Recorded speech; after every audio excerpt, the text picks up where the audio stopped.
baik dan jelas. Ini dari Jogja. Maaf tadi jaringannya sempat kurang bagus. Acara pada pagi hari ini adalah nantinya setelah persiapan kita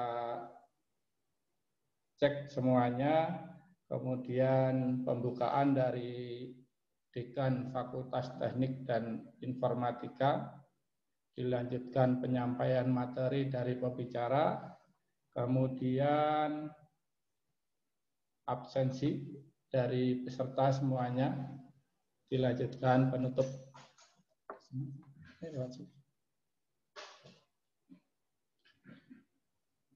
Yang bisa mengganti background silahkan diganti, seperti yang dikirim Pak Host Dedi dari Tasik.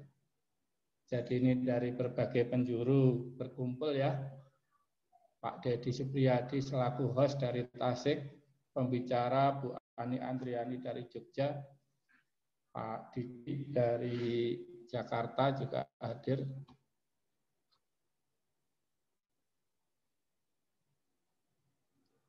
Yang pakai HP kesulitan ya, pasang background yang sudah dikirimkan, nggak apa-apa.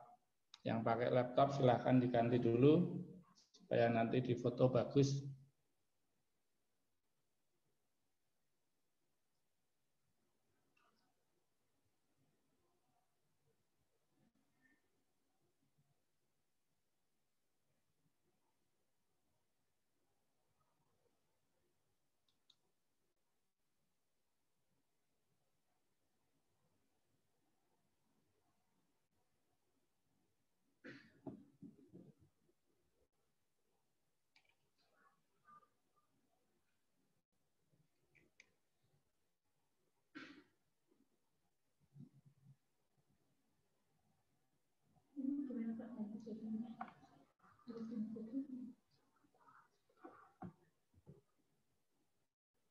Halo Pak Pri, nggak ada suaranya? Nggak ada suaranya? Halo, gimana Pak Dedi? Oke, ya ada, sip. Ya, kita siap mulai? Siap ya Pak? Oke. Baik, selamat pagi. Assalamualaikum warahmatullahi wabarakatuh. Yang terhormat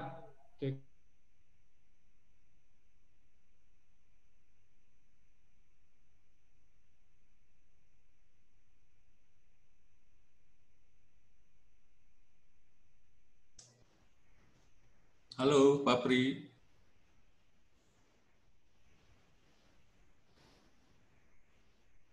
saya hormati ya, semua peserta yang saya hormati. Pada pagi hari ini kita akan berbincang tentang peluang aplikasi startup di masa pandemi COVID-19. Mudah-mudahan adanya COVID-19 ini membuat kita lebih baik lagi, lebih kreatif lagi, lebih meningkat lagi.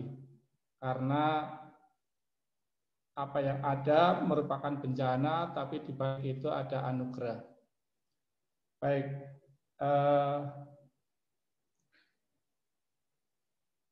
kita akan mendengarkan sambutan dan pembukaan dari Pak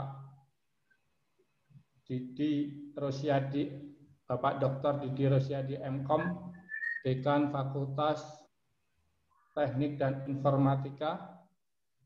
Pak Didi, siap? Insya Allah, Pak. Ya, silakan Pak Didi, waktu dan kesempatan kita serahkan sepenuhnya kepada Pak Didi Rosyadi untuk memberikan sambutan dan pembukaan pada acara pagi hari ini. Silakan Pak. Baik, terima kasih Bapak Supriyanto sebagai moderator. Assalamualaikum warahmatullahi wabarakatuh. Selamat pagi, salam sejahtera dan sehat selalu untuk kita semua. Ibu Kaprodi Sistem Informasi, sekaligus selaku Ibu narasumber, Bapak Ibu dosen, para peserta, dan hadirin yang terhormat. Pertama-tama, marilah kita panjatkan puji syukur kehadirat Allah Subhanahu wa Ta'ala, Tuhan yang Maha Kuasa, di mana kita dapat bersama-sama meluangkan waktu dan meringankan langkah untuk hadir dalam webinar hari ini dengan tema peluang aplikasi startup di masa pandemi COVID-19. Saat ini, COVID-19 merupakan suatu hal yang harus diperhatikan oleh setiap negara, termasuk Indonesia, yang mana sudah mengubah kebiasaan lama kita dalam berbagai hal dengan kebiasaan baru yang harus kita laksanakan. Kebiasaan baru tersebut diantaranya harus meningkatkan perhatian kita terhadap masalah kesehatan, memperhatikan protokol kesehatan dalam berbagai aktivitas, misalkan ekonomi, perbankan, pendidikan, dan lainnya. Masa pandemi COVID-19 jadikanlah merupakan suatu tantangan dalam memaksimalkan pemanfaatan ilmu pengetahuan dan teknologi seperti pemanfaatan teknologi informasi untuk mengembangkan suatu aplikasi startup yang tentunya nanti sangat bermanfaat dalam menunjang berbagai aktivitas ekonomi, perbankan, pendidikan, dan lainnya di tengah-tengah masyarakat. Sehingga pada hari ini Universitas Bina Sarana Informatika, Fakultas Teknik dan Informatika, Program Studi Sistem Informasi, Kampus Kota Yogyakarta menyelenggarakan webinar yang akan mengupas tuntas tentang peluang dari pengembangan suatu aplikasi startup di masa pandemi COVID-19 ini. Dengan mengucapkan Bismillahirrahmanirrahim, acara webinar dengan tema peluang aplikasi startup di masa pandemi COVID-19 secara resmi dibuka. Terima kasih atas perhatian semua. Wassalamualaikum warahmatullahi wabarakatuh. Waalaikumsalam warahmatullahi wabarakatuh. Terima kasih Bapak Dr. Didi Rosyadi, MKom, Dekan Fakultas Teknik dan Informatika. Para peserta yang berbahagia, kami berharap nantinya Anda aktif menyimak apa yang disampaikan oleh pemateri, yaitu Ibu Ani Andriani, MKom. Beliau adalah dosen di Universitas Bina Sarana Informatika, Kepala Program Studi Sistem Informasi Kampus Kota Yogyakarta, lulus S1 dari STIMIK Nusa Mandiri, lulus S2 Ilmu Komputer dari Nusa Mandiri, dan sekarang sedang proses melanjutkan program S3 di Universitas Gadjah Mada. Kita doakan semoga lancar, sukses, sesuai target yang sudah direncanakan. Amin. Selanjutnya, para peserta dimohon nantinya bisa menuliskan pertanyaan-pertanyaan lewat chat yang nantinya akan dijawab di akhir session setelah disampaikan materi, apa itu startup, apa peluangnya, dan lain-lain. Kalau ada pertanyaan, silahkan nanti ditanyakan. Untuk selanjutnya, waktu dan kesempatan kami serahkan kepada Bu Ani. Apakah sudah siap, Bu Ani Andriani? Bu Ani? Bu Ani Andriani siap? Belum ada suaranya, Bu Ani. Pak Dedi. Sudah, Pak. Oh ya, silahkan Bu Ani untuk menyampaikan materi yang terkait dengan tema hari ini, peluang aplikasi startup di masa pandemi COVID-19. Waktu sepenuhnya kita serahkan kepada Ibu Ani Andriani, Kaprodi SI, Kampus Kota Yogyakarta. Silakan.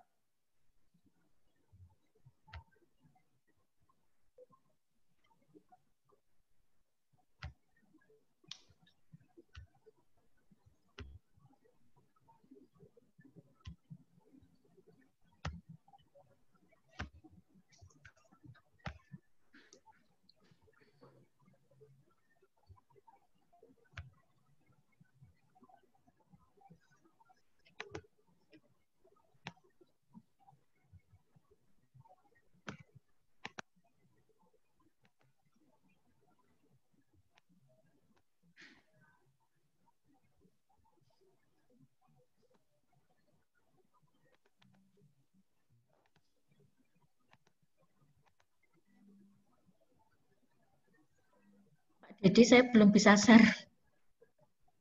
Pak Dedi dibantu share, Pak Dedi. Dari sini atau dari mana, Bu? Dari saya yang share. Bapak boleh, saya juga boleh. Saya nggak bisa, Pak. Hah? Oh, nggak bisa? Saya nggak bisa share, ya. Oh, dari saya aja ya? Ya.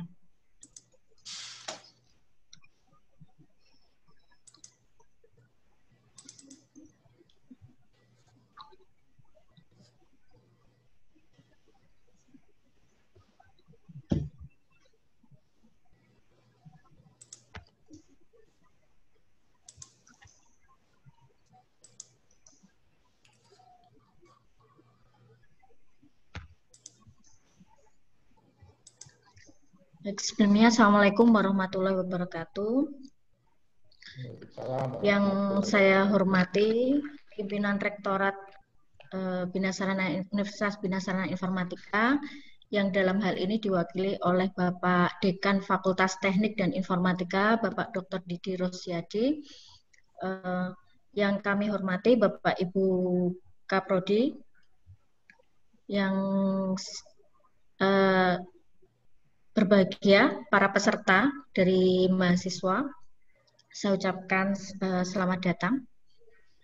Pada kesempatan kali ini, saya akan membahas tentang peluang aplikasi startup di masa pandemi COVID-19. Mengingat saat ini kita sedang berada di masa pandemi COVID-19 ini, di mana kita akan menggali peluang-peluang yang ada selama masa pandemi COVID. Jadi seperti yang disampaikan tadi baik oleh moderator Pak Supriyanta maupun Bapak Dekan, bahwa dengan adanya pandemi COVID ini kita jangan hanya melihat sisi buruknya, kita juga melihat apa sih yang bisa kita ambil dari masa-masa sekarang ini. Nah, sebelum kita membahas tentang peluangnya seperti apa, kita bahas dulu. Barangkali mahasiswa masih bingung nih, apa itu startup? Kenapa sekarang sedang sering mendengar kata startup? Startup itu apa? Nah, kita pelajari dulu dari startup, kemudian nanti apa yang bisa digali dari peluang di masa saat ini. Baik, next Pak Dedi.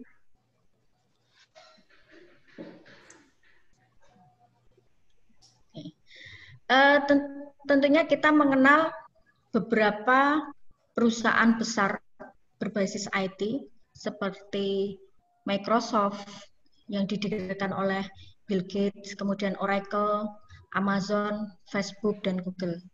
Nah, ini perusahaan-perusahaan raksasa berbasis IT yang pada awalnya adalah mereka merupakan startup, tetapi sekarang sudah berkembang dari startup menjadi perusahaan berbasis teknologi. Nah, selain dari secara internasional, kita lihat yang lingkupnya lebih sempit. Kita lihat yang di dalam negeri. Coba next Pak Dedi.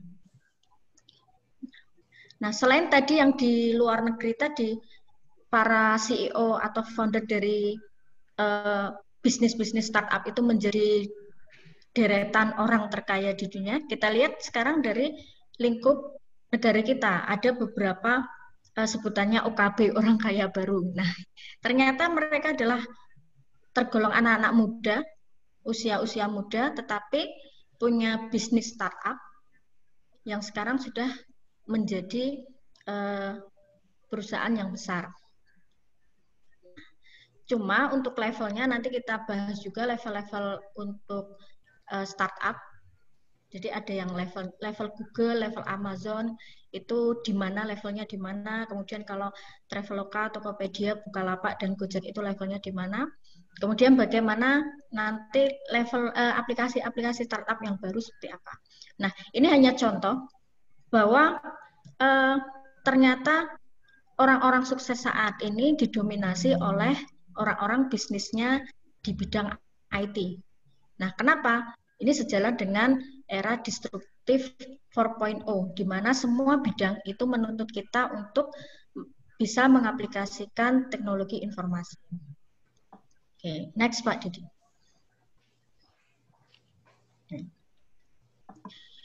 The next Bill Gates will not build an operating system. Bill Gates yang saat ini sudah sukses membangun Microsoft, the next Bill Gates, jadi Bill Gates selanjutnya tidak akan membangun sistem operasi. Next Larry Page or Sergey Brin tidak akan membangun search engine. The next Mark Zuckerberg tidak akan membuat social network lagi. Jadi artinya apa?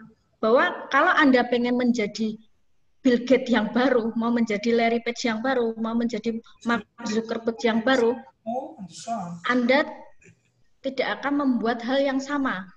Karena apa? Karena mereka yang sudah sukses itu mereka membangun sesuatu yang baru. Jika Anda masih meniru, maka Anda tidak belajar dari hal itu. Jadi kita lihat dari yang levelnya internasional tadi, mereka intinya adalah membuat sesuatu yang baru, membuat inovasi yang baru di bidang IT.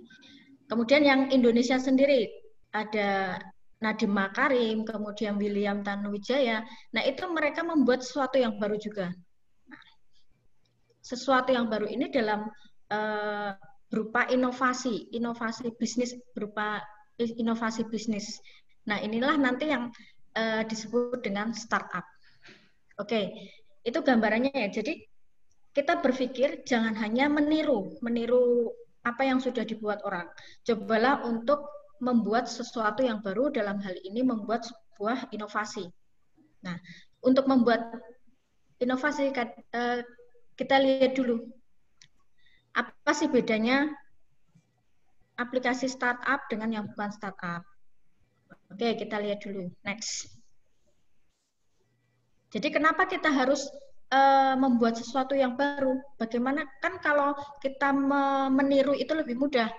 Nah, memang kalau kita meniru bisnis atau kita membuat suatu software yang sama, kelebihannya adalah mudah mengembangkan, tidak perlu mulai dari nol. Jadi kita hanya mempelajari bisnis prosesnya. Misalkan kita bikin Tokopedia, marketplace seperti Tokopedia. Kita tinggal mempelajari bisnis proses dari Tokopedia maupun Bukalapak. Kemudian kita mengcopy. Nah, itu kelebihan dari mengcopy, tidak perlu mulai dari nol. Kemudian sudah ada target pasar. Jadi tinggal kita pasarnya sudah ada, yang biasa belanja online itu sudah ada misalkan. Tetapi ada beberapa kekurangan, kelemahannya adalah, nah, bagaimana kalau yang kita buat bisnis yang kita copy itu tidak lebih baik, tetapi justru lebih banyak kelemahan daripada yang sudah ada. Misal kita bikin marketplace seperti Bukalapak atau Tokopedia, tetapi ternyata mereka lebih dari sisi IT lebih bagus. Nah, tentunya tidak ada yang akan melirik dari bisnis kita. Nah, kemudian ancamannya apa? Kalau kita mengcopy yang sudah ada, banyak pesaing. Nah,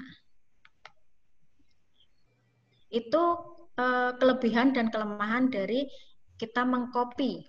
Nah, sekarang bagaimana dengan yang membuat baru? Next, Pak Dedi.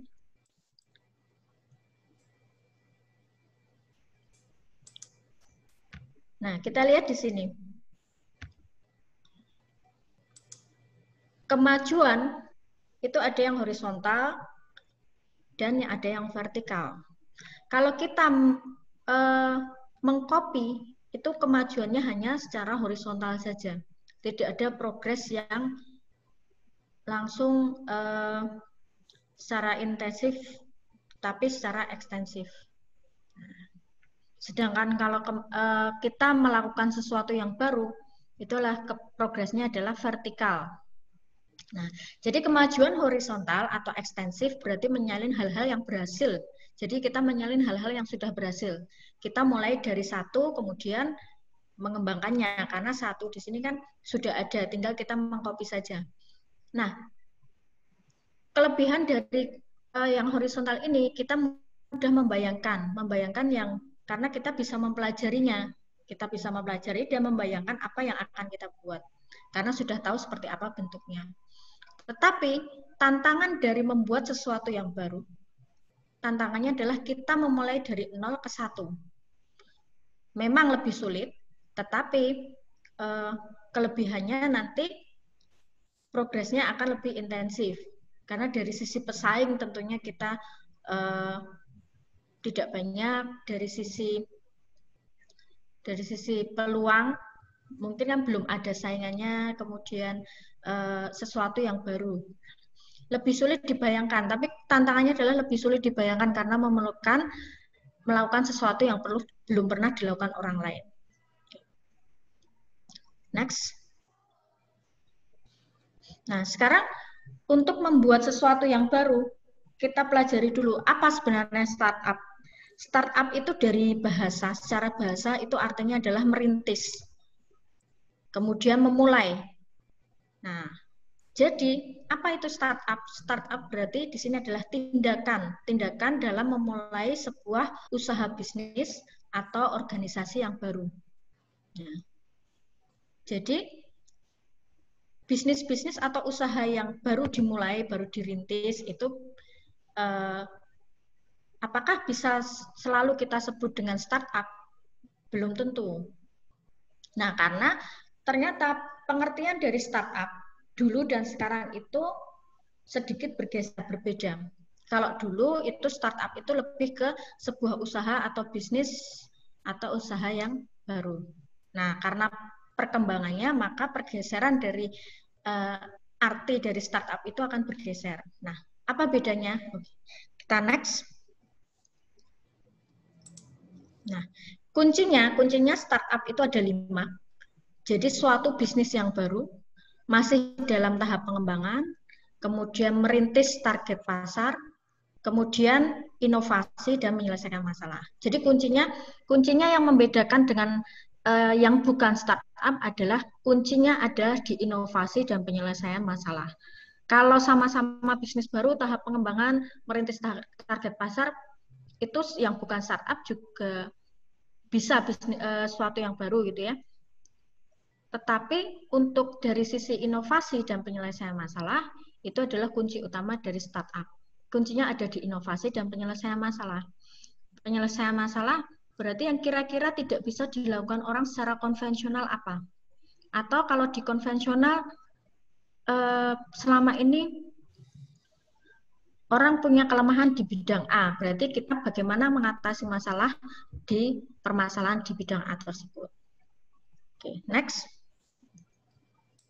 Nah, perbedaan seperti yang saya sampaikan tadi, arti atau makna dari startup ini mengalami pergeseran. Dari pada rentang tahun 1990 sampai 2000, itu startup itu dimaknai sebagai sebuah perusahaan baru yang sedang melakukan pengembangan. Perusahaan masih dalam fase penelitian dan pengembangan untuk mendapatkan target pasar dengan tepat. Tetapi seiring dengan perkembangan teknologi, Maka dari tahun 2000 sampai dengan sekarang, startup ini identik dengan segala sesuatu yang berhubungan dengan teknologi internet dan web. Atau startup itu identik dengan software baru yang merupakan produk dari inovasi. Jadi kalau dulu memang makna awalnya startup itu adalah sebuah perusahaan baru yang sedang melakukan pengembangan. Nah, kalau saat ini startup itu identik dengan sebuah software yang baru yang merupakan produk dari inovasi untuk penyelesaian masalah. Oke, next. Nah, kenapa seperti itu? Karena arus perkembangan teknologi itu saat ini berkembang pesat. Dan perkembangan teknologi itu sama seperti startup yang tadi perkembangan do things new, melakukan sesuatu yang baru. Itu dari 0 ke 1 teknologi. Jadi kita menciptakan misalkan dari yang sebelumnya konvensional berubah menjadi berbasis IT, tentunya itu dari 0 ke 1. Berbeda dengan perkembangan globalisasi dari 1 ke N. Jadi kenapa tadi terjadi pergeseran makna startup dari yang perusahaan yang sedang berkembang bergeser menjadi startup itu merupakan software baru yang merupakan produk inovasi? Karena di sini perkembangan teknologi saat ini mempunyai peran yang lebih penting. Oke, next. Nah, bagaimana sebuah perusahaan itu bisa disebut dengan startup? Nah, saya berbicara saat ini ya, berarti startupnya kalau saat ini berbentuk apa? Perusahaan IT yang sedang berkembang. Karakteristiknya apa? Disebut dengan startup. Perusahaan memiliki pendapatan kurang dari 100.000 dolar per tahun, usia perusahaan kurang dari 3 tahun, jumlah pegawai yang ada kurang dari 20 orang, perusahaan masih dalam tahap berkembang. Umumnya perusahaan beroperasi melalui website. Nah, ini sejalan dengan yang makna startup saat ini, bahwa startup itu identik dengan software baru merupakan produk dari inovasi. Jadi lebih ke beroperasi melalui website. Perusahaan beroperasi dalam bidang teknologi, produk yang dihasilkan berupa aplikasi berbentuk digital. Nah, memang saat ini karakteristik disebut dengan startup itu karakteristiknya ada seperti ini. Jadi perusahaan baru berbasis IT yang masih dalam tahap pengembangan. Nah, biasanya memanfaatkan teknologi website, kemudian aplikasi berbentuk digital. Nah, tentunya kuncinya kembali ke tadi yang 5 poin startup itu yang tidak boleh ditinggalkan adalah produk ini berupa aplikasi digital yang merupakan produk inovasi. Kuncinya adalah inovasi dan penyelesaian masalah. Itu startup. Oke, next.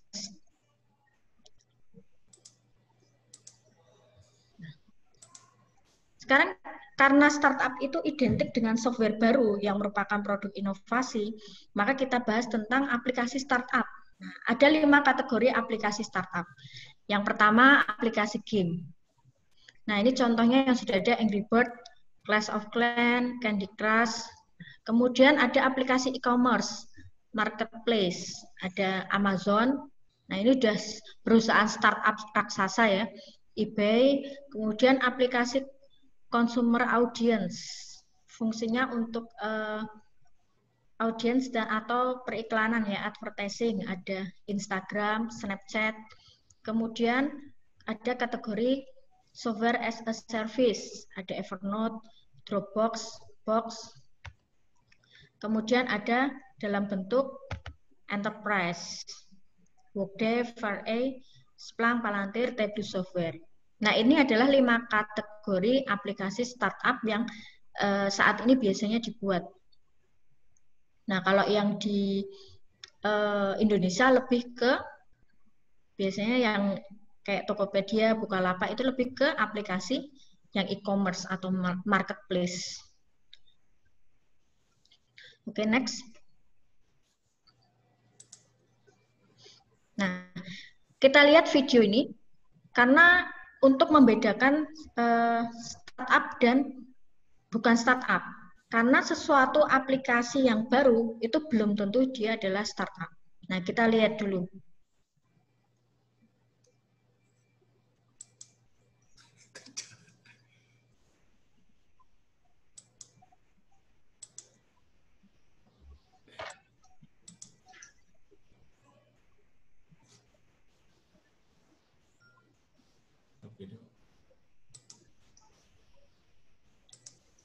Bisa tidak Pak Dedi? Ibu.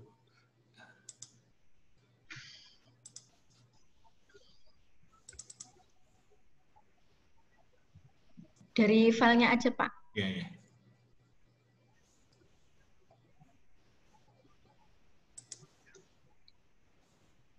Jadi seringkali apakah sesuatu website baru itu selalu disebut startup? Itu belum tentu ya.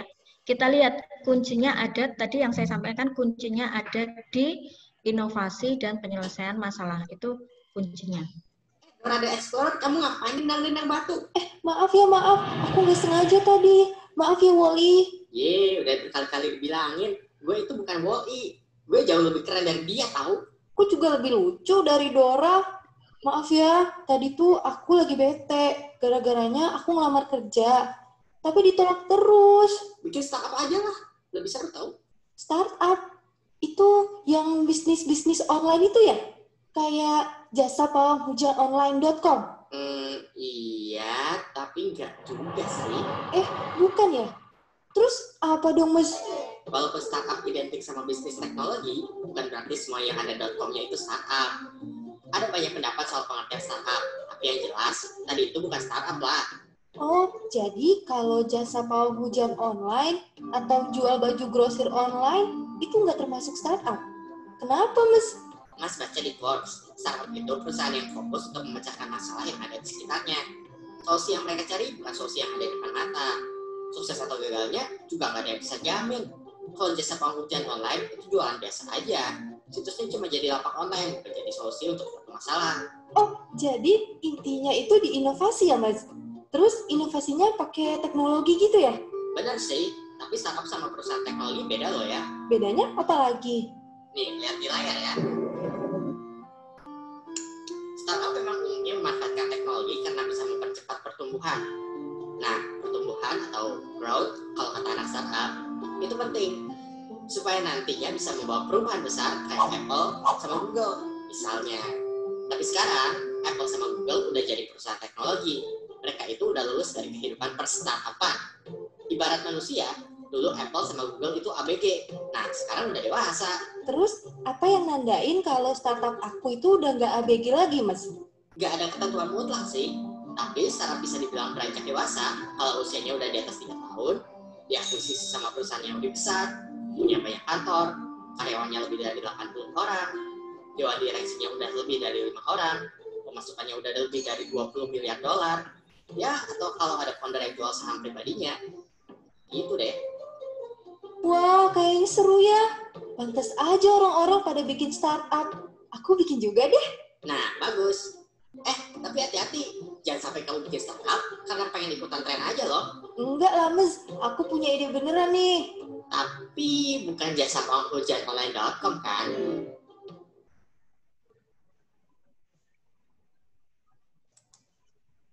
Oke, itu ya. Jadi bedanya ada di inovasi dan penyelesaian masalah. Inovasi di sini adalah sesuatu yang tidak bisa dilakukan secara konvensional. Contoh saja Gojek ya. Tapi ojek itu bisa konvensional, Bu. Memang ojek bisa konvensional. Tetapi ada banyak ojek konvensional yang tidak bisa dilakukan seperti menghitung jarak, menentukan misalkan layanan yang lain gitu kan. Nah, itu diakuisisi menjadi ojek online seperti Gojek. Jadi intinya adalah ada di inovasi dan penyelesaian masalah yang tidak bisa dilakukan secara konvensional. Jadi tidak semua yang online baru itu adalah startup. Kemudian tingkatan dalam dunia startup itu ada beberapa tingkatan. Nah, jadi perkembangannya dari mulai 0 itu tahapan aplikasi startup itu yang paling awal baru saja dirintis, memiliki nilai valuasi yang masih kecil sehingga masih perlu investor. Jadi ini mungkin mahasiswa bikin sesuatu. Nah, itu berarti masih tahap bikin startup ya, atau kalau nanti Anda sudah lulus bikin startup baru belum punya investor. Nah, itu tahapnya masih cockroach. Kalau mengembangkan sudah punya investor, berhasil mengembangkan bisnisnya dan memiliki nilai valuasi hingga 140 miliar per tahun, maka ini sudah pada tingkatan startup ponis. Nah, berkembang lagi, startup dengan nilai valuasi hingga 1,4 triliun per tahun, peluang untuk menambah nilai valuasi juga semakin tinggi, maka startup tersebut sudah masuk ke tingkatan Centaurus. Nah, berkembang lagi, sudah memiliki nilai valuasi sebesar 14 triliun per tahun. Startup ini telah mencapai level yang besar ya, kalau di Indonesia itu sudah banyak seperti Traveloka, Gojek, Bukalapak, Tokopedia, OVO. Nah, itu mereka adalah startup sudah masuk pada tingkatan unicorn. Nah, tingkatannya unicorn. Kemudian naik lagi, nilai valuasi telah mencapai 140 triliun per tahun, telah mencapai dekakorn. Contohnya adalah Airbnb dan Grab. Jadi yang unicorn ke atas biasanya itu perusahaan-perusahaan yang internasional ya. Airbnb, Grab itu perusahaan internasional. Tapi kalau yang lokal itu masih sampai ke tahap unicorn. Kemudian yang tertinggi adalah tingkatan dalam startup itu adalah hektokorn. Ini level tertinggi dalam dunia startup dan memiliki nilai valuasi mencapai 1.400 triliun per tahun.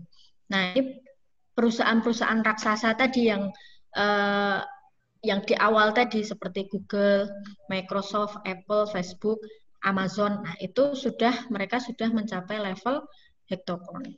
Jadi sudah menjadi perusahaan raksasa, perusahaan startup raksasa gitu ya. Nah, itu tingkatannya. Sekarang bagi kita yang pemula, tentunya kita lebih condong bagaimana ini membuat cockroach ini seperti apa. Jadi membuat startup yang baru saja dirintis. Nah, kita lihat next. Jadi kita membahas di level paling rendah.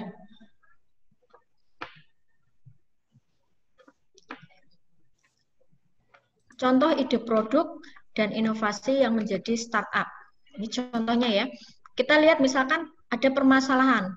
Permasalahan saat ini anak-anak kecil itu mesti tiap hari pegang handphone. Sampai ini kalau digambarkan umur batita bawah 3 tahun saja sudah bisa ngerti handphone. Jadi jangan kaget kenapa kok anak kecil itu nggak diajari mengoperasikan handphone, mereka sudah bisa sendiri kadang. Ya karena mereka lahir itu sudah lihat handphone. Orang tuanya menyusui sambil pegang handphone seperti itu kan. Mereka baru lahir langsung difoto. Nah, jadi mereka ibaratnya melihat dunia itu sudah lihat handphone. Dari permasalahannya adalah kalau anak-anak pakai handphone kadang tidak terkontrol. Kadang sampai lebih dari 1 jam, sampai berjam-jam. Kemudian bisa saja nanti kalau tidak sengaja masuk ke aplikasi yang bukan anak-anak gitu ya. Nah, jadi tapi lebih banyaknya adalah waktu yang lama kalau mereka sudah pegang handphone. Inovasinya apa? Inovasinya ada di sini aplikasi startup Kakatu. Kakatu ini adalah startup untuk media parenting for gadget. Jadi dia membuat sebuah aplikasi startup yang nanti kalau diinstal di handphone itu bisa mengontrol, misalkan di setting 1 jam atau 2 jam. Jadi membatasi pengontrolan penggunaan handphone oleh anak. Jadi ini contoh mengatasi masalah. mengatasi masalah. Karena kalau dilakukan konvensional belum tentu bisa, gitu ya. Kemudian inovasinya belum ada yang membuat seperti ini. Sekarang kita lihat permasalahan selanjutnya, misalkan terutama di DKI Jakarta itu penggunaan transportasi umum itu sangat tinggi. Saya berkali-kali ke Jakarta juga nggak hafal. Misalkan mau ke sini angkotnya naik apa, ini apa. Nah itu kan seringkali menjadi masalah. Jadi nggak tahu angkutan atau bis yang harus dinaiki pakai apa.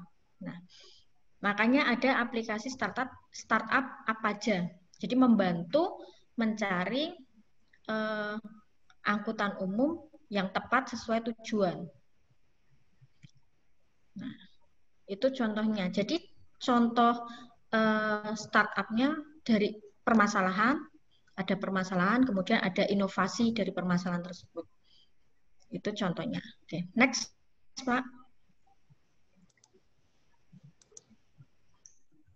Nah, contoh lain dari startup level paling bawah itu ya. Nah, misalkan di sini UMKM seringkali kesulitan untuk menjual produknya. Di sini ada aplikasi startup Run System. Nah, Run System ini dia membuat jaringan UMKM. Jadi sesama UMKM itu ada jaringannya, membantu. Jadi misalkan gini, kalau di UMKM kan, misal kita menemui UMKM yang berjualan gerabah. Nah, kita beli gerabah, kita juga pengen membeli kain batik gitu. Nah, kalau tidak ada udah selesai. Nah, dengan Run System ini ada jaringan, barangkali bisa saling membantu, kemudian lebih mudah membantu UMKM dalam penjualan. Kemudian ini yang venue kita. Jadi misalkan kita mau membuat acara, seringkali kita bingung harus nyari ke sana ke sini untuk ruangan gedungnya, untuk mencari gedungnya di hotel, ini belum ukurannya, belum harganya sesuai atau tidak. Jadi pengennya kan dapat yang kapasitasnya memenuhi, tapi dengan harga yang murah, kemudian aksesnya mudah. Nah itu kadang kita harus melakukan survei. Kalau kita mau mengadakan acara, kita harus survei ke beberapa tempat untuk mencari venue yang mau dipakai. Nah di sini ada aplikasi venue kita. Itu beberapa contoh, mungkin bisa menumbuhkan ide gitu ya. Jadi contohnya startup seperti itu yang level-level pemula. Nah, next. Bagaimana peluangnya di Indonesia? Peluang aplikasi startup di Indonesia ini sangat besar. Kenapa? Satu, masyarakat Indonesia selalu terbuka terhadap teknologi baru. Maksudnya gini, handphone saja yang paling canggih, yang paling merek yang paling baru, itu orang Indonesia ada yang punya gitu kan. Nah, jadi mereka selalu terbuka terhadap teknologi yang baru. Kalian saja misalkan sudah berapa kali ganti handphone? Pengennya RAM-nya dari 2 GB, butuh lagi 3, muncul lagi 4 dan seterusnya. Jadi selalu pengen terbuka terhadap teknologi yang baru dan tertarik menggunakan teknologi yang baru. Itu peluangnya yang pertama. Yang kedua adalah peluang dari pengembangan aplikasi startup Indonesia adalah tentunya jumlah penduduk Indonesia yang banyak. 270 juta jiwa jumlah penduduk di Indonesia.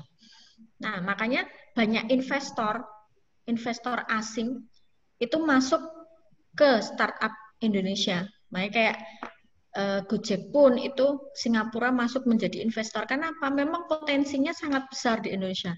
Dari jumlah penduduknya saja untuk jualan itu sangat bagus. Gitu. Apalagi yang konsumtif, penduduknya konsumtif dan sebagainya. Ketiga adalah pelayanan startup yang baik. Keempat, modal dan dari investasi serta dukungan pemerintah. Nah, terakhir pemerintah juga mencanangkan gerakan 1000 startup. Nah, berarti ada dukungan juga dari pemerintah. Ini salah satu juga peluang dari aplikasi startup di Indonesia. Oke, next.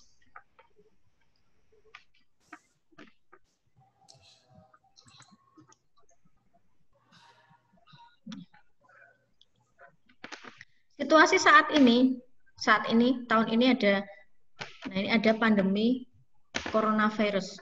Kita nggak tahu sampai kapan. Apakah tahun depan sudah selesai, apakah belum, apakah akhir tahun ini bisa selesai atau belum. Nah, kita belum ada yang tahu kapan pandemi ini akan berakhir. Tapi kita lihat peluangnya. Kita lihat apa sih dampak yang ditimbulkan selama masa pandemi COVID-19 ini. Dampaknya apa saja? Dampaknya apa saja, kemudian apa yang bisa kita ambil.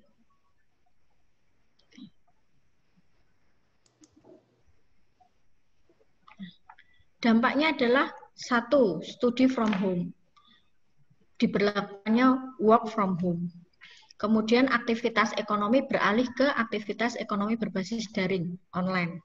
Karena misalkan belanja ya, belanja karena ada kebijakan social distancing, kemudian masih takut misalkan habis dipegang orang dan seterusnya, mungkin dari uang itu juga katanya menjadi perantara dari virus corona ini. Nah, maka aktivitas ekonomi banyak yang beralih ke aktivitas ekonomi berbasis daring atau online. Nah, makanya bisnis-bisnis konvensional yang tidak bisa mengembangkan dan tidak bisa memperluas pengelolaannya dan penjualannya di area berbasis online ini, maka akan gulung tikar.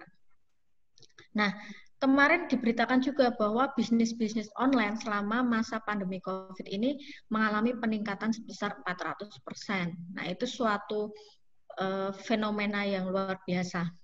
UMKM mulai merambah penjualan online. Nah, itu dari dampak pandemi COVID-19 ini, apa yang bisa kita ambil peluangnya? Oke, next, Pak. Nah, peluangnya apa? Bahwa peluangnya yang pertama dari sisi kesehatan. Kesehatan merupakan faktor utama, makanya ada pembatasan sosial dan physical distancing, kebijakan di rumah saja. Nah, ini kan bisa kita ambil peluangnya apa? Kemudian bisnis konvensional banyak yang gulung tikar, potensi beralih ke aplikasi startup. Misalkan kesehatan ya, kesehatan dari sisi kesehatan misalkan. Kalau dulu orang sakit sedikit saja itu sudah periksa ke dokter. Nah, sekarang mau periksa ke dokter saja takut mungkin ya.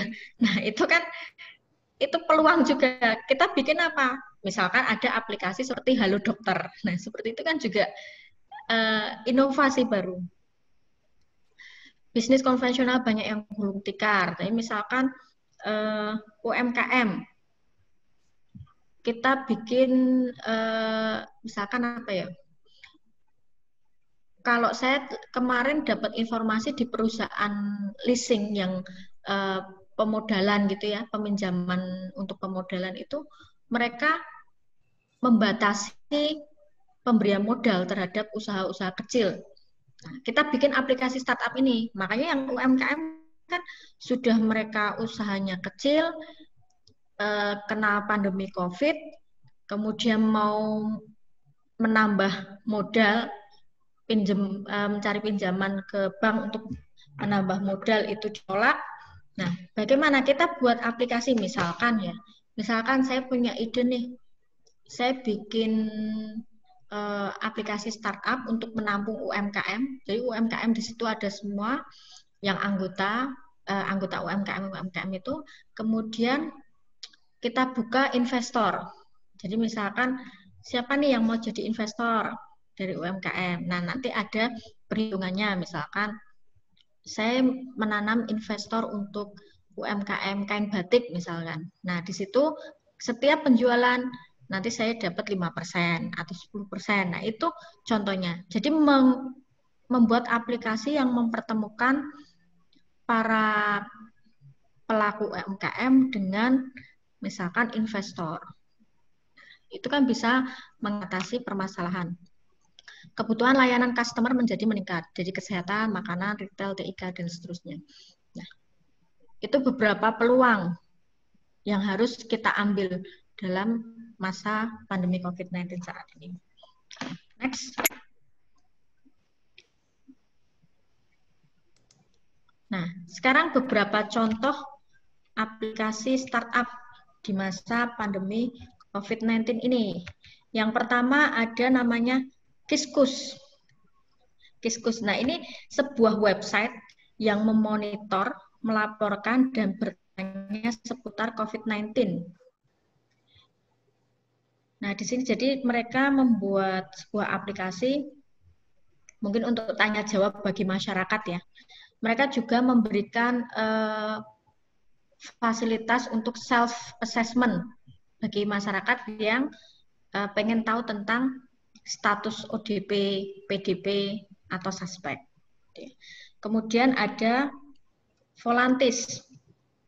Nah, Volantis ini sebenarnya berbasis artificial intelligence.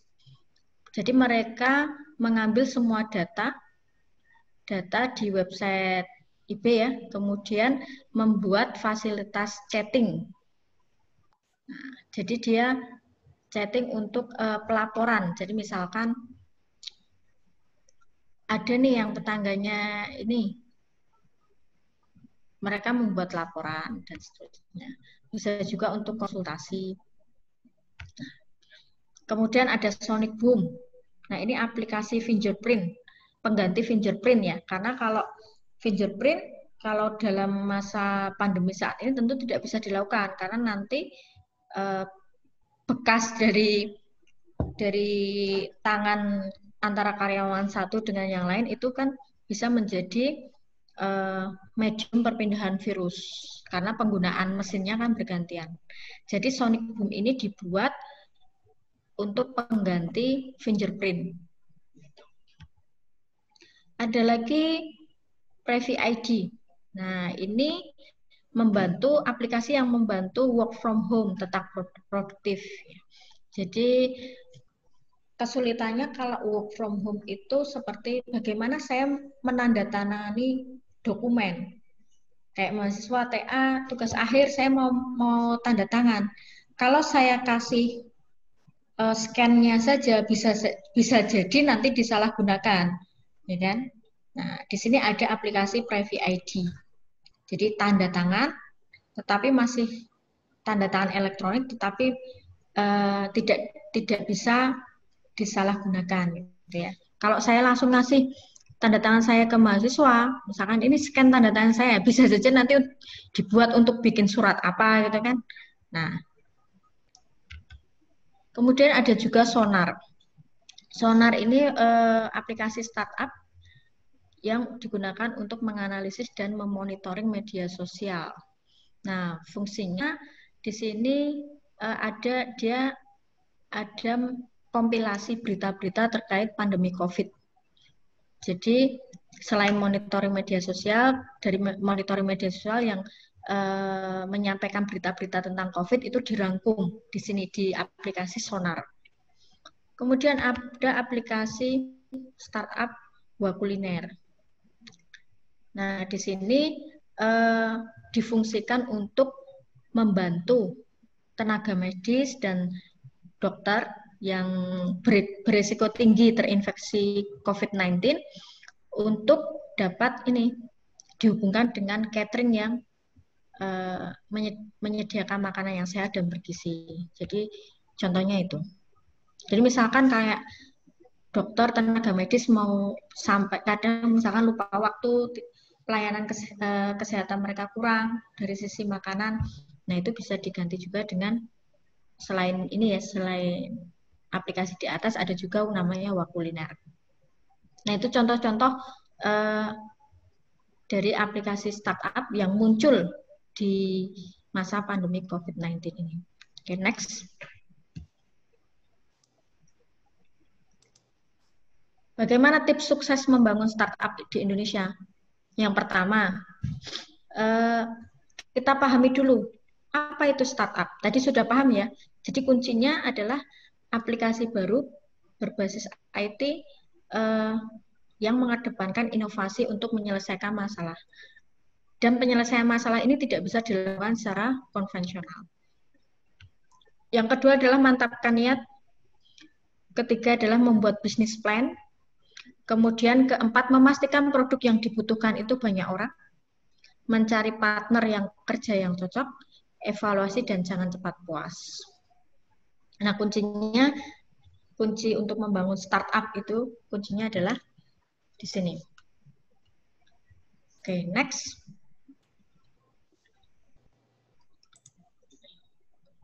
Faktor sukses startup di Indonesia. Jadi ada beberapa faktor. Satu, sumber daya manusia. Kedua, infrastruktur. Yang ketiga adalah keamanannya. Nah, sumber daya manusia. Apa saja sih faktor sukses, faktor dari sisi sumber daya manusia ini? Coba kita next, Pak.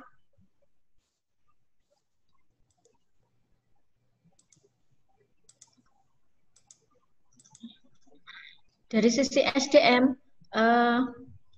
dari sisi usianya, pendidikannya, kemudian pengalaman kerja, kemudian kemampuan non formal, itu yang menjadi faktor-faktor sukses tidaknya dalam pengembangan aplikasi startup.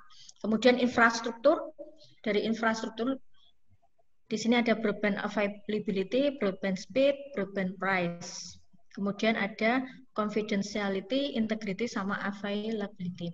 Nah, ini saya ambil dari jurnal, dari sebuah jurnal, dari sebuah penelitian ya. Dianalisa beberapa faktor yang menentukan sukses tidaknya suatu bisnis startup. Dari berapa ini? 10 ya, 10 faktor ini, itu ternyata yang paling berpengaruh terhadap perkembangan bisnis startup itu yang adalah working experience. Jadi pengalaman itu yang paling penting. Pengalaman di sini bukan berarti punya pengalaman kerja yang banyak, bukan. Tapi pengalaman di sini adalah pengalaman pada bidang startup yang sedang dibangun. Jadi misalkan kita nggak ngerti sama sekali tentang kesehatan. Kok kita bikin aplikasi startup terkait kesehatan? Itu sangat beresiko. Bagaimana supaya bisa mengembangkan dengan baik? Nah, kita perlu SDM yang punya pengalaman di bidang kesehatan untuk mengembangkan. Jadi, misalkan kita bikin aplikasi untuk konsultasi penyakit kanker, atau kita membentuk startup komunitas penderita kanker gitu ya. Kan mereka lebih, kalau sama penderita, sama pasien kanker mungkin lebih enak tanya jawab. Nah, di situ kan kita butuh juga yang sudah pengalaman di bidang medis untuk menjadi salah satu SDM dalam pengembangan startup. Jadi dari jurnal yang saya baca di situ, working experience, pengalaman di bidang terkait itu yang paling penting. Okay. Next.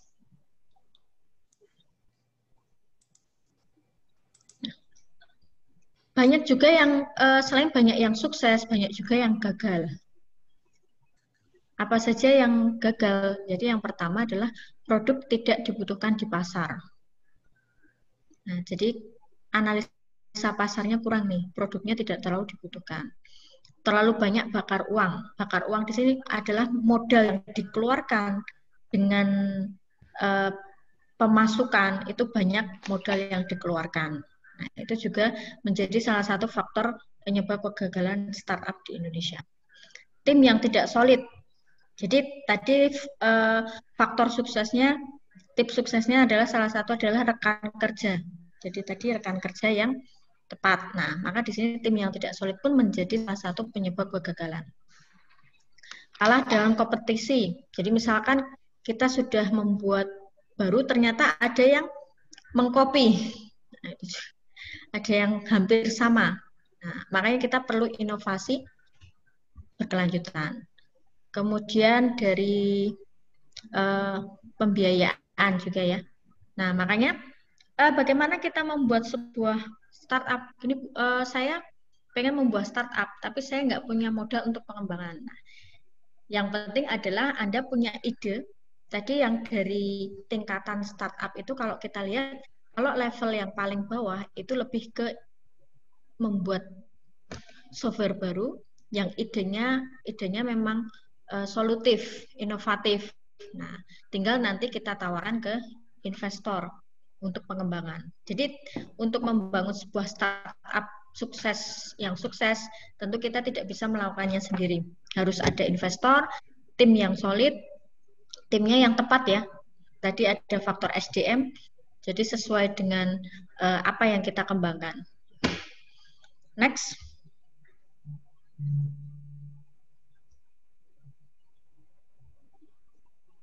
Nah, ada kalau Anda tertarik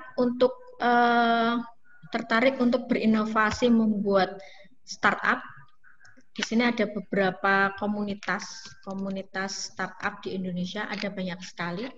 Nanti bisa dilihat. Nah, di situ ada Jogja Digital Valley, Bandung Digital Valley. Nah, di situ mereka membuat komunitas pengembang aplikasi startup. Nah, mungkin kalau tertarik bisa nanti cari komunitasnya. Ya.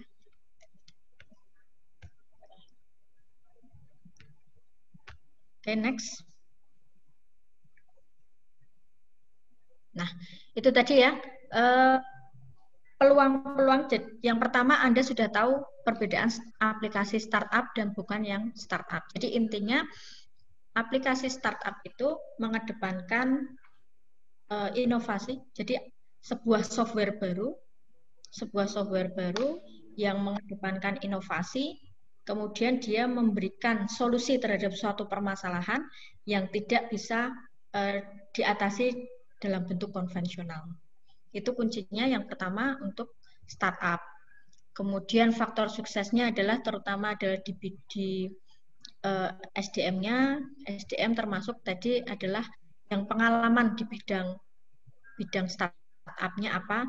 Jadi misalkan startup bidang kesehatan, tentunya kita harus mengajak SDM yang di bidang kesehatan. Kemudian rekan kerja yang solid, kemudian ada pendukung dan lain. Intinya adalah kalau memang tertarik di bisnis pengembangan aplikasi startup, tentunya faktor pentingnya adalah setelah membuat softwarenya, ada timnya, yang paling penting adalah investornya. Jadi supaya nanti bisa berkembang, tentu kita harus membuat proposal kepada investor supaya ada pembiayaan pada pengembangan bisnis aplikasi startup.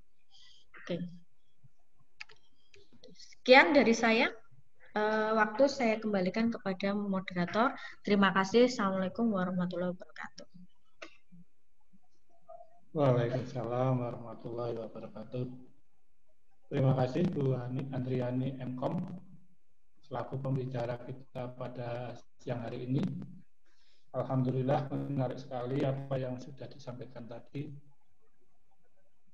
Jadi apa yang sudah disampaikan mudah-mudahan bisa diterima, bisa dipahami, dan andaikan ada yang kurang jelas apa itu tadi startup, menambahkan juga Pak Supri menambahkan, nah membuat startup, suatu aplikasi startup, kalau memang tertarik nanti bisa untuk di tugas akhir itu, tugas akhir sistem informasi kan ada outline pemrograman bisnis, Pak. Nah, di situ mahasiswa bisa membuat sebuah aplikasi startup. Ya, jadi Anda kalau memang tertarik sudah punya ide bisa mulai membuat semenjak mahasiswa, gitu kan. Bisa jadi proyek tugas akhir. Kalau memang berhasil nanti bisa dilanjutkan setelah lulus kuliah. Cukup, Pak Nik? Ya, cukup, Pak. Ya. Ya, tadi sudah disampaikan ya secara jelas. Kita bisa melihat adanya suatu masalah-masalah di sekitar kita. Banyak sekali masalahnya di masa pandemi ini. Kemarin saya mau besok ke rumah sakit nggak boleh. Nah, itu juga suatu masalah. Adik-adik kita yang SD, SMP, SMA nggak bisa belajar dengan baik karena nggak ketemu bapak ibu gurunya. Yang ditemui siapa? Bapak ibu kandungnya. Ternyata bapak ibu kandungnya galak. Nah, masalah lagi. Jadi ada banyak masalah. Saya kira teman-teman punya ide yang lain, masalah di sekitarnya kalau ada yang mau ditanyakan silahkan, mumpung ada Bu Ani Andriani yang nanti siap untuk menjawab. Pertanyaan bisa diarahkan lewat chat supaya nanti nggak banyak simpang siur suara. Jadi silahkan yang mau ditanyakan ditulis di chat. Nanti saya bacakan Bu Ani yang menjawab. Ya, Pak. Bisa lihat chatnya belum ada ini. Silakan teman-teman semua peserta yang ingin menanyakan kurang jelas atau ingin lebih jelas lagi, dipersilahkan.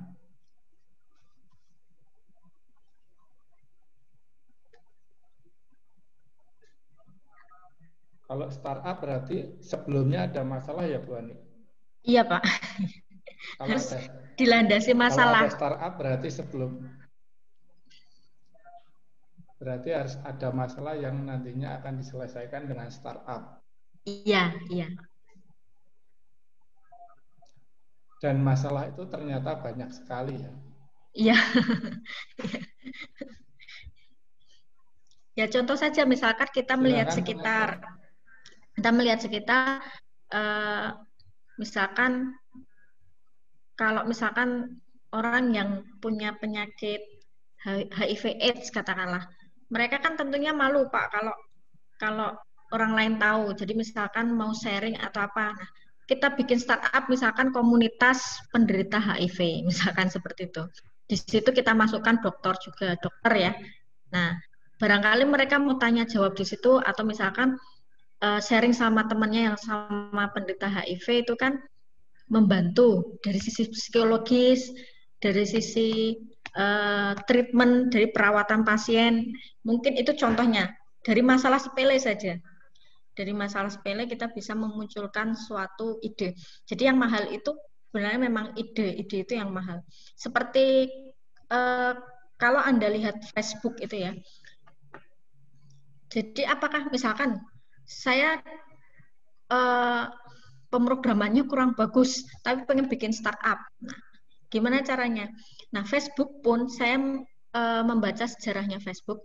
Facebook pun si Mark Zuckerberg itu pada saat dia membuat itu tampilannya sangat sederhana.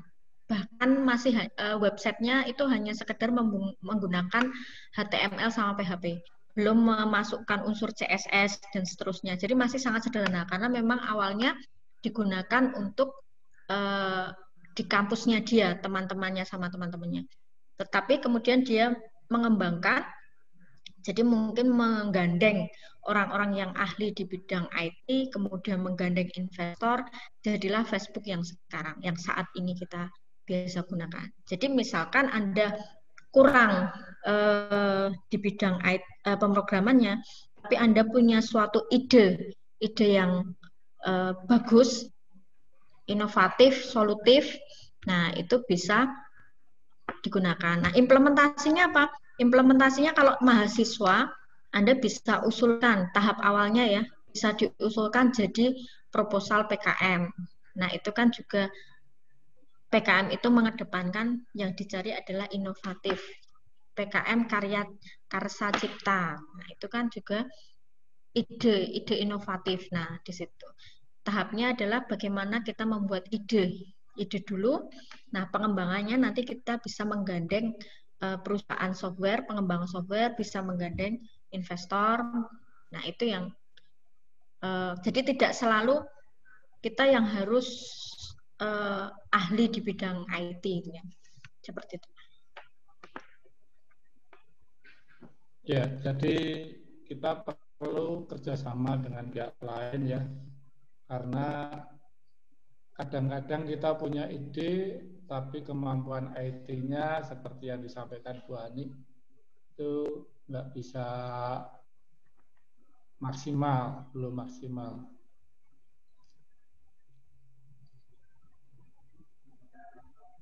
Ini ada pertanyaan dari Pak Agung. Saya bacakan, Bu. Kalau lihat di contoh startup itu banyaknya software. Kalau startup berupa benda atau alat, ada contohnya nggak, Bu? Silakan Bu Ani. Jadi memang seiring pergeseran tadi Pak, pergeseran kondisi saat ini di mana teknologi itu menjadi sebuah kebutuhan. Memang tadi pergeserannya kalau startup dulu kan sebuah bisnis baru gitu kan. Kalau saat ini kan startup lebih identik ke software baru, karya inovatif gitu kan. Nah, kalau untuk saat ini memang kebanyakan yang disebut yang startup itu lebih banyak ke software, karena dari pengertiannya saja itu sekarang itu bergeser ke sebuah teknologi berbasis IT itu ya, yang baru dan masalah. Tapi kalau untuk yang benda saat ini belum ada, saya belum melihat yang dalam bentuk benda, karena yang dari pengertiannya saja yang disebut startup untuk saat ini itu adalah sebuah bisnis baru berupa software yang inovasi dari penyelesaian suatu masalah, untuk menyelesaikan suatu masalah. Jadi memang saat ini lebih ke software untuk dari, kalau dulu memang pergeserannya, kalau dulu memang bisnis baru. Nah, mungkin bisa jadi nih nanti kalau benda atau alat tetap nanti ya larinya adalah berbasis IT juga kalau benda atau alat gitu. Jadi tetap kalaupun kita menciptakan benda atau alat ya tetap nanti ada unsur teknologinya. Misalkan pakai apa ya, kita bikin pakai sensor gitu ya Pak ya, misalkan mungkin bisa saja seperti itu.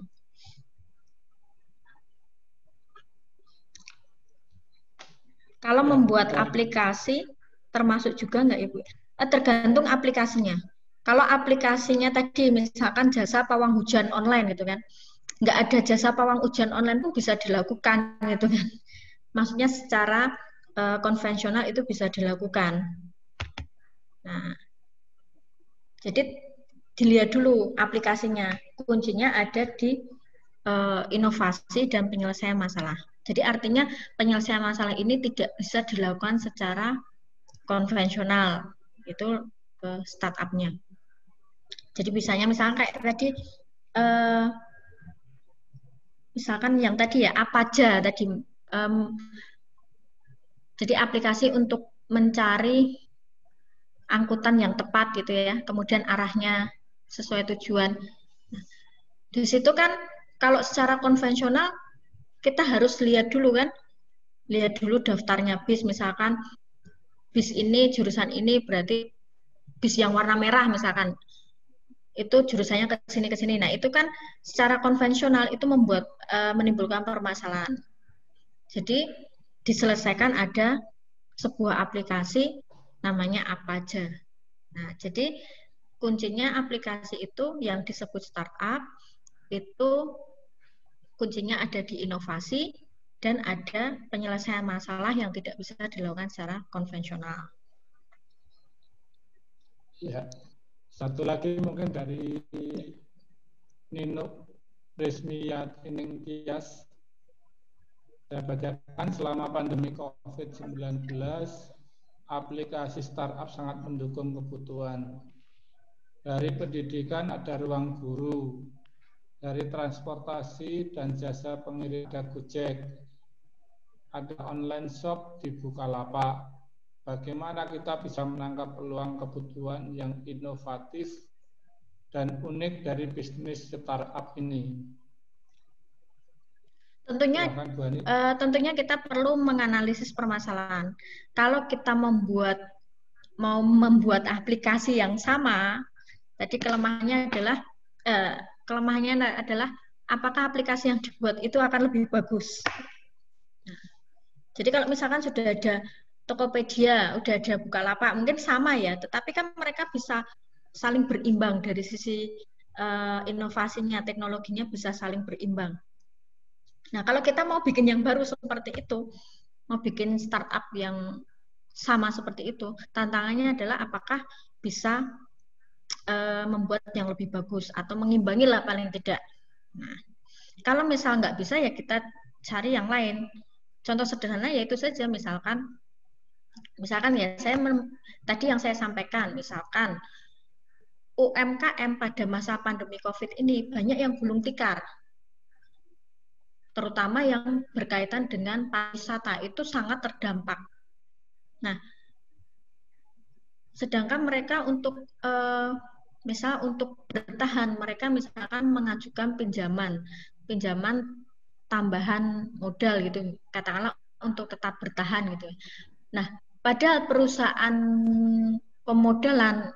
peminjaman modal itu sekarang sangat selektif, terutama untuk usaha-usaha kecil, tentunya tidak akan diberikan pinjaman karena mereka takut tidak mampu membayar. Nah, misalkan dari permasalahan itu, saya bikin sebuah aplikasi nih, di mana mempertemukan antara para pelaku UMKM dengan investor. Jadi misalkan di situ saya buat kumpulan UMKM, ada misalkan ada brandanya masing-masing, produknya apa, terus misalkan nanti pengguna kan bisa lihat, wah ini ada UMKM yang menjual misalkan kerajinan gerabah. Saya sangat tertarik nih, kayaknya juga punya potensi. Nah, di situ ada menu investasi. Nah, saya bisa investasi dari yang kecil, misalkan investasinya katakanlah per saham itu 100.000, katakanlah seperti itu. Jadi nanti setiap 100.000 saya dapat misalkan dari si UMKM yang saya kasih investasi itu, setiap dia bisa jualan, bisa mengembangkan usahanya, saya dapat juga dari hasil investasi saya. Nah, itu kan contoh sederhana, contoh salah satu startup, itu kan contohnya bisa seperti itu. Itu belum ada seperti itu. Barangkali kalau ada yang mau buat. Bisa juga misalkan, kayak tadi yang saya sampaikan, para penderita HIV/AIDS itu kalau mau cerita dengan temannya, tentu dia punya rasa malu. Dan belum tentu yang diceritai, yang dicurhati itu mau, karena mereka mungkin takut tertular dan sebagainya. Nah, kita bikin aplikasi startup komunitas pasien HIV/AIDS untuk ya sharing, sekedar berbagi, mungkin ada fasilitas konsultasi dengan dokter. Nah, itu kan membantu mereka selama masa perawatan, masa pengobatan. Dari sisi psikologis, mungkin dari sisi psikologis juga ada sama-sama temannya yang senasib. Nah, itu contohnya seperti itu. Jadi, inovasi sangat banyak. Nah, ini juga nih Pak Agung, pemenuhan kebutuhan piknik. Mungkin aplikasi apa ya? Virtual piknik. Virtual piknik itu juga belum ada sepertinya. Nah, mungkin bisa seperti itu. Jadi sebenarnya banyak sekali yang bisa dicontohkan di situ. Tadi juga ada kayak itu, venue kita misalkan orang mau bikin acara, kalau harus survei ke sana kemari untuk mendapatkan venue yang tepat dari kapasitas dan harga, yang nggak survei. Nah, kita bisa ada aplikasi venue kita. Jadi dari permasalahan sekitar kita itu bisa menjadi sebuah ide membuat sebuah startup. Kalau menjalankan startup, tantangan terbesarnya apa? Kalau dari hasil tadi faktor kegagalan tadi ya, faktor kegagalannya tadi ada beberapa yang menjadi faktor kegagalan startup. Yang paling besar 42% adalah produk yang tidak dibutuhkan di pasar. Artinya yang kita jual sebenarnya lebih ke, kalau saya melihat lebih ke ini ya, sekarang banyak ke jasa ya, jadi tidak hanya produk. Jadi produk dan jasa itu tidak dibutuhkan di pasar. Itu yang paling besar itu ya, yang menjadi, kalau dari CB Insight ya, saya mengambil sumbernya dari CB Insight, itu 42% yang menjadi faktor penyebab kegagalan startup di Indonesia adalah produk dan atau jasa yang tidak dibutuhkan pasar. Nah, itu Pak Bri. Saya kira waktunya cukup, Bu Ani. Ya, waktunya sudah habis. Ya. Ya. Baik, Bapak Ibu, semua peserta yang saya hormati, terutama Bapak Dekan dan Ibu Kaprodi yang saat ini ikut menyimak webinar ini. Terima kasih atas semuanya. Namun sebelum diakhiri, kita berfoto dulu, Pak Dedi, silahkan diatur. Ya cuma 2 layar ya. Silakan Ya. yang belum aktif videonya diaktifkan dulu biar kelihatan. Silahkan videonya diaktifkan. Aktifkan dulu bersama. videonya.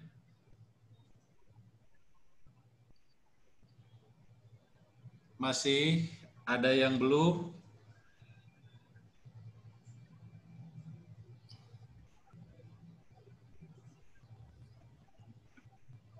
Silakan aktif. Udah aktif semua? Pak Dedi akan ambil foto.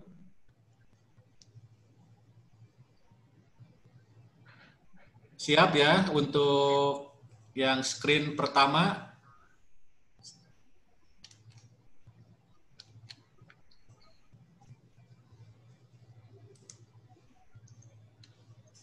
Screen kedua?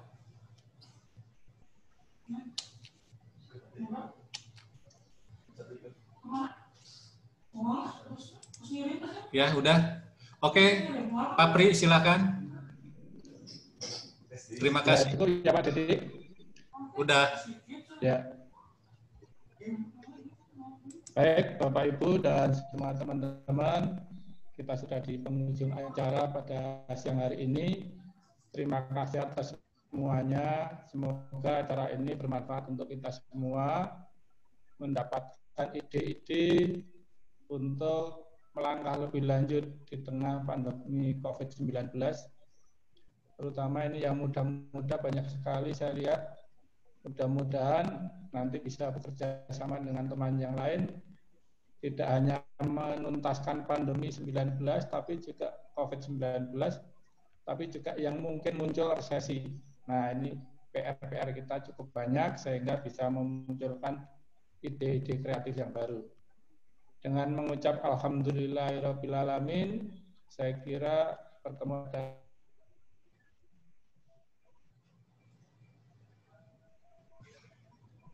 Alhamdulillah. Terima kasih semua. Terima kasih semua.